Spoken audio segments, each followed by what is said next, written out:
Alrighty, it's all over for the GOP in Washington. Uh, Today, Republicans have even more reason to give up on trying to control D.C. because this, in a most favorable year for Republicans, when we are in a deep recession, when we have, in actuality, double-digit inflation, which Republicans did mention. Republicans, just as an aside, Republicans should cite statoschats.com more. Really is a lot worse, when people realize, hey, you know what? I'm not crazy. Inflation isn't up 8%. It really is up 15%. All the prices I'm seeing going up at the grocery store, it's not isolated incidents. That is a sign of the trend.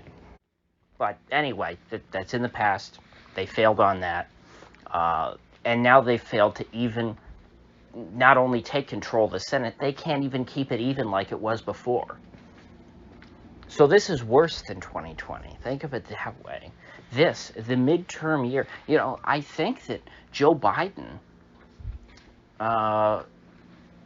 is the first, well, he's definitely the first president since George W. Bush who can say, you know what? In my first term, incumbent midterm, I got a strong, I gained in Congress. Sure, he lost in the House, but they gained in the Senate. Now he has control of the Senate, which, if you had to have control of one of the two, I'd rather have control of the Senate. That's what controls, your appointments for judges and other things. Joe Biden now, he could pack the court if he wanted to. And it doesn't matter whether Joe Manchin wants to go along with it or not, because they have 51 votes. Sure, Sinema might balk at it, but it's easier to buy off just Sinema than having to buy off Sinema and Manchin, especially since Manchin is from a red state and he wants to, run for office there again after he's a senator. Sinema, she's from a purplish state that has now again reelected a far more partisan Democrat, Mark Kelly. And Sinema, after seeing that Mark Kelly has now skated to re-election. That seems to be, by all accounts, I don't think even I checked even the most pro-Blake Masters sources now are saying it's over for him. He's done.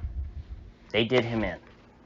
But when you look at the spending differential, Kelly had $73 million and Blake had $9 total. So nobody had ever heard of the guy. He was a total unknown. And he still is going to end up coming pretty darn close. Laxalt in Nevada has now lost by a mere 6,500 votes.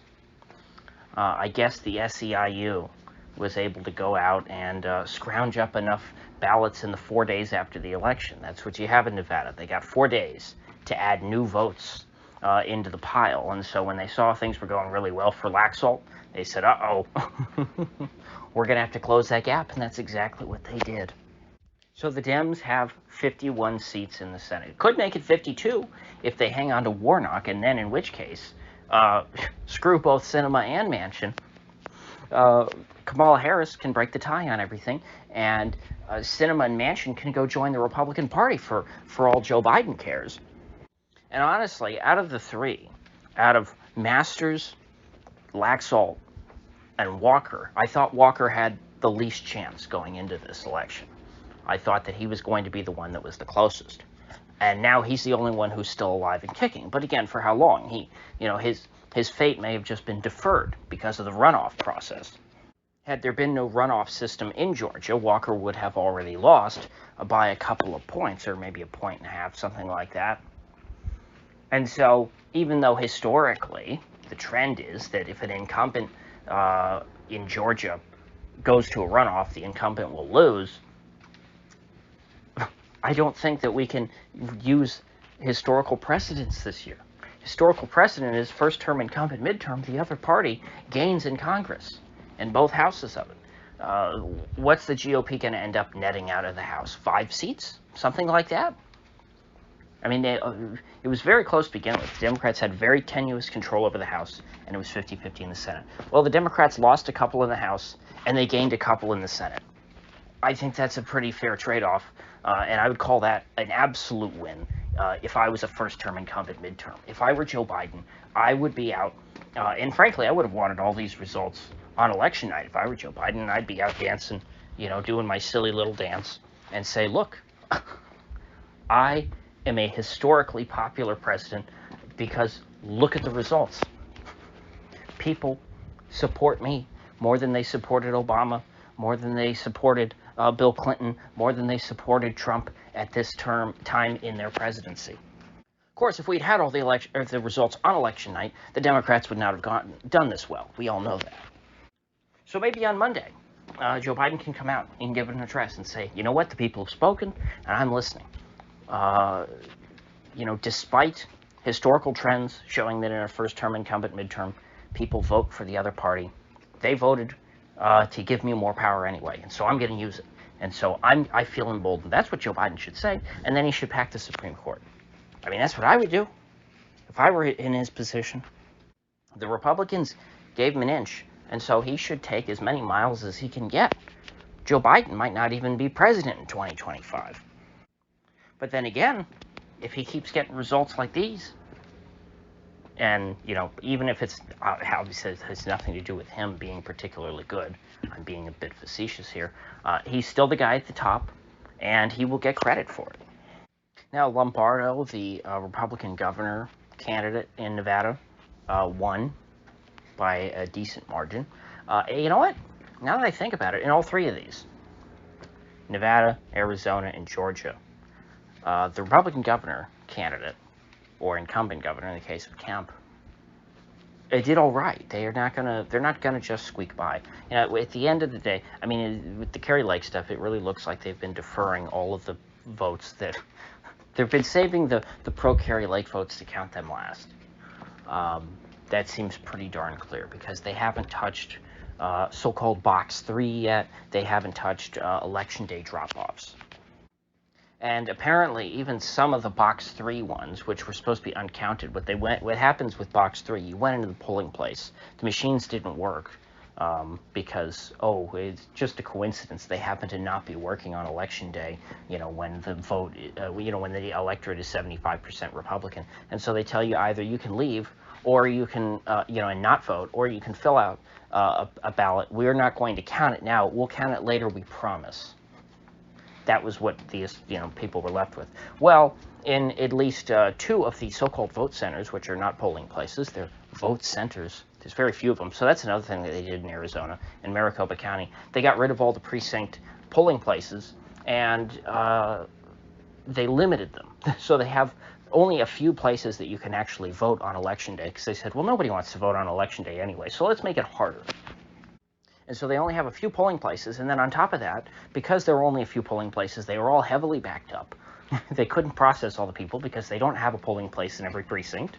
And then when you had technical difficulties, like with, toner in the printer, then people were, they had to just put their ballot in this pile and hope that they were going to get counted later. Those ballots still haven't been counted, any of them.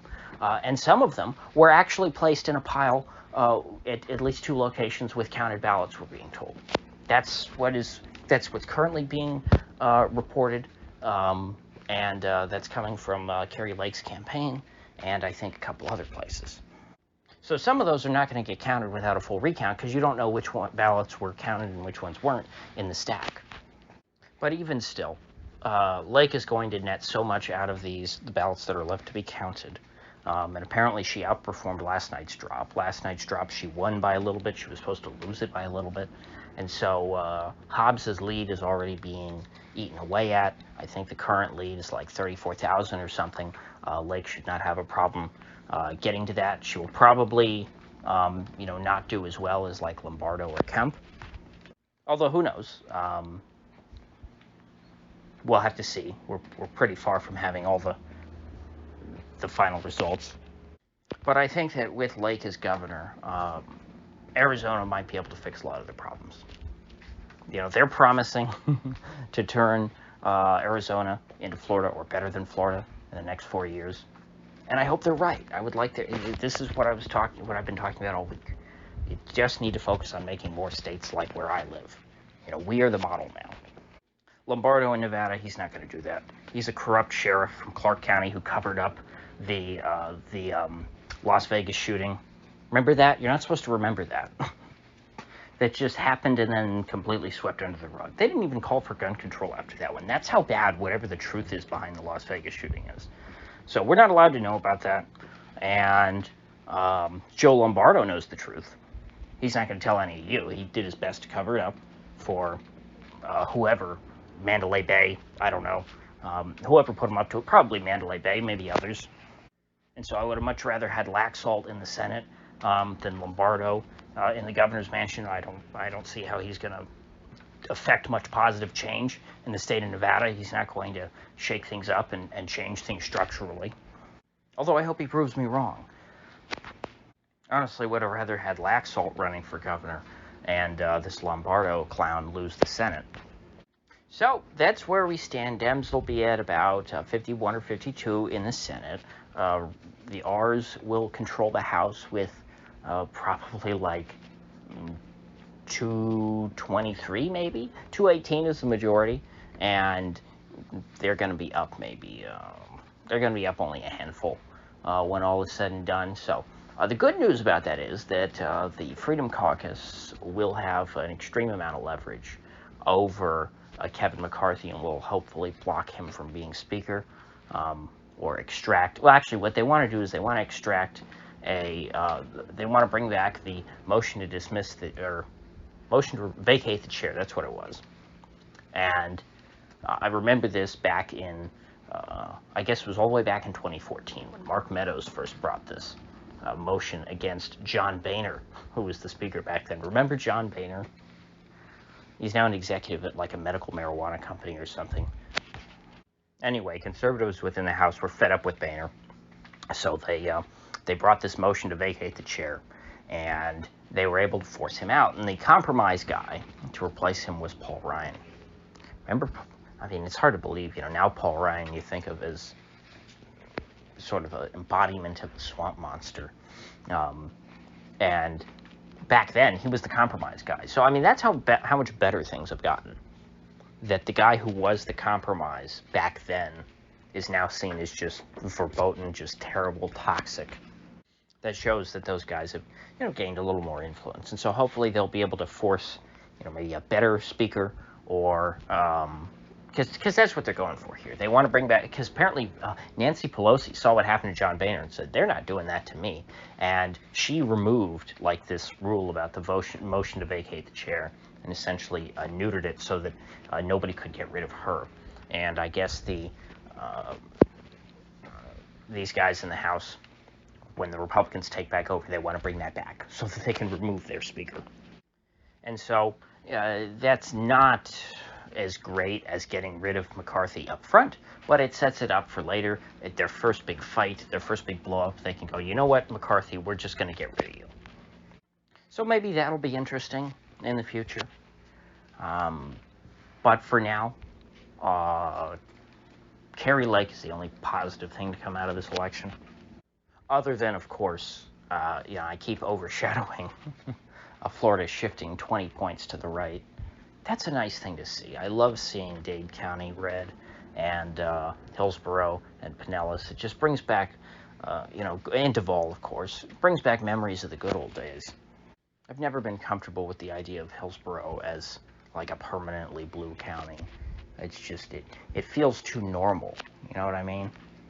Tampa is not a crazy place, and although the Tampa suburbs have destroyed the beauty of most of rural Hillsborough, it's still a nice county in parts of it. I mean, really, if you ask me, you got to turn the clock in Hillsborough back to the 70s to bring back a lot of that natural beauty.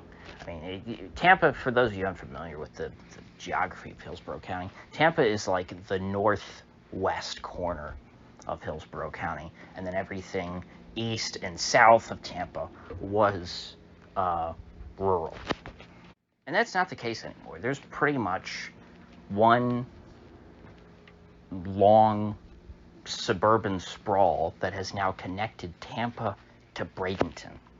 As hard as that is to believe, as far away as those two cities are, they're on opposite sides. Actually, Bradenton is south of Tampa Bay. And so they're on opposite sides of the bay. Tampa is on the far north bank of Tampa Bay. Bradenton is all the way on the, on the other, not even on Tampa Bay, south of Tampa Bay.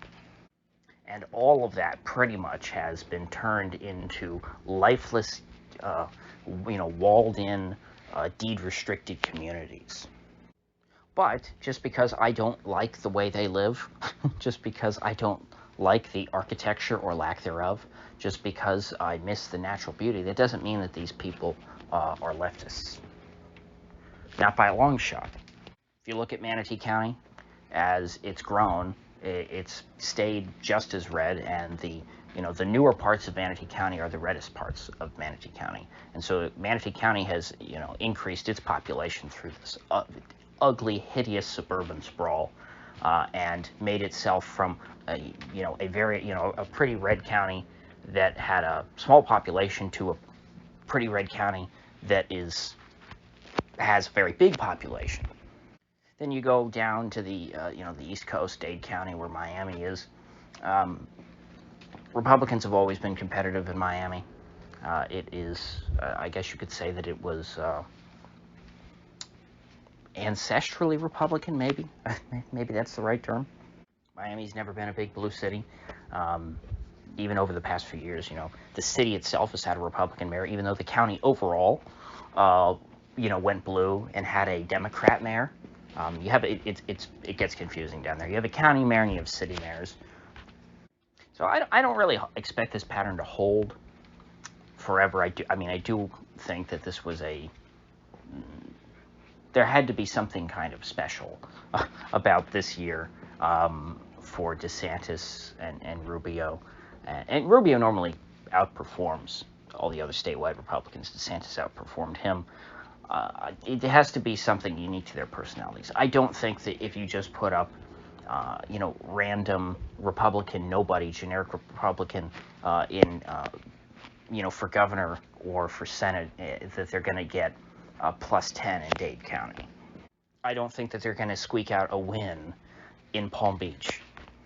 But maybe that's what the Republicans in Florida have figured out. Maybe they've figured out, we can't just run nobody. We have to run people who are uniquely talented, which, you would think you would. This is a state of millions and millions of people. You can't find one impressive person to be the governor, to run for governor. Think about it. This state, while it's been, it's been a very swingy state, you had a couple of limp-dicks there in the form of Charlie Crist and Rick Scott, who both won, 2 terms. Now, it was close but they still won. So maybe, you do have a talented guy like DeSantis. Maybe it is possible to repeat these kinds of wins. And you know what? You don't have to win Dade by 10 every time. You don't have to win Hillsborough by 10 every time, or I think you win it by 9, Hillsborough. But it's nice to see them go that way. Because I've never bought into this idea, which I think it completely holds true in the rest of the country, where, okay, your cities are 90%, are 90-10 Democrat, and the country is always going to be 80-20 Republican, and so you just need the country to outnumber the city, and then Republicans win. As much as I would like that, I would much rather have the country outnumber the cities. I would be happier living in a more rural state than I currently do, although because of weather, which some of you might find that ironic, that I'm saying I want to stay in Florida because I like the weather, and with all the news about hurricanes lately. Honestly, I'd rather deal with hurricanes that I have notice of than tornadoes that I have no notice of, or snow, which leads to municipal authorities salting the roads, which destroys your vehicles.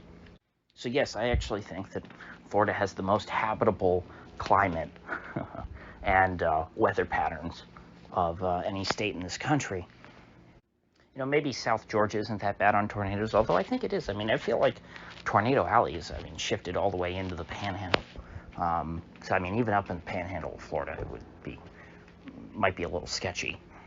But anyway, I mean, this is another reason I don't want DeSantis to run for president. I don't want him to become a national figure. I want him to leave a legacy here. I want him to pass the torch properly off to a new governor. I mean, I wouldn't want his no-name lieutenant governor, to run for governor. Gates has some issues that since they've smeared him, nonstop. Although nothing's ever come of it, so I'm led to believe, based on that what they say about Gates is not true and just 100% a smear. But he's, mindset-wise, he works. He would be a good successor to DeSantis, but again, I think that they've just destroyed his image so much. Anthony Sabatini would have been a good successor, but the Republican State Party has a vendetta against Sabatini, so he has been unable to, elevate himself. He ran for Congress, and the party completely stonewalled him and installed a grifter in that seat. So I do worry about the future of a right-wing Florida. How do we maintain this without a proper successor to DeSantis? I think that anyone who's an actual leader should think about these things. They should not. This is why politicians and democracy, always fall short. These people don't think about trying to pick proper successors. They don't think like a monarch would. Now, there's a lot of monarchs that don't care anyway throughout history. But I'm saying the incentive structure for a monarch is they know, hey, I'm going to have to pass this on to somebody. I'm going to have to make sure that whoever replaces me preserves all this because, you know what, this is my property and I don't want my estate to be squandered. Politicians don't think that way. For politicians, it's all about how high can I elevate myself and how much money can I extract from the regime, when I'm at the levers of power. And so DeSantis might not give a damn about this state. He might just see it as a stepping stone to the White House. I hope that's not the case. But if he does care about his position and value what he's accomplished so far, he will find a proper successor and, campaign with them and ensure that the gains that have been made here last. Because you know what? If for the rest of my life, every election, I turn on, the election map for the state of Florida, and the blue counties I see are Broward, Alachua, Leon, and Gadsden, I'm gonna feel pretty good. Hell, I mean, Collier, where Naples is, was, voted in the 70s for DeSantis. I mean, and that's not a rural county. I mean, you can see that in rural counties. Hardy County voted for Trump by over 70% in 2020. But Hardy County has 20,000 people. DeSantis won over 70% of the vote in Collier, which I don't know exactly how many people it has, but Naples is it's a sizable settlement. A lot of people there. It's not a sleepy little town. It's big, it's rich, there's a lot of traffic, a lot of very big, expensive homes. I actually like Naples because there is, they got 2-acre lots. And that might not sound like anything to those of you who are, from certain parts of the county, or country, but 2 acres in most Florida counties, that's a rare gem. 2 acres normally would be split up into 8 lots? No, it'd be split into 16, because quarter-acre lots these days, you don't find them. They're not new. They don't plot new quarter-acre lots even. The quarter-acre lots you find are old, and most of those now people are selling their backyard to build another house, giving them a little easement. Land in Florida is quite scarce. But it is something you can still find in Collier County. Not Naples proper, but like Golden Gate. And honestly, I have a theory. I think that when you build like that, when people have a little bit of land and they have a little room to stretch out and they're not right on top of their neighbors, I think that produces a more right-wing culture. And looking at Naples, seeing how red it is relative to its population size, it is I think that holds true. There is, well, I shouldn't say this. I was going to say there really is no inner city in Naples, but you know what? I don't go to downtown Naples. I don't know what it looks like. I'm only ever in the more eastern parts of Collier.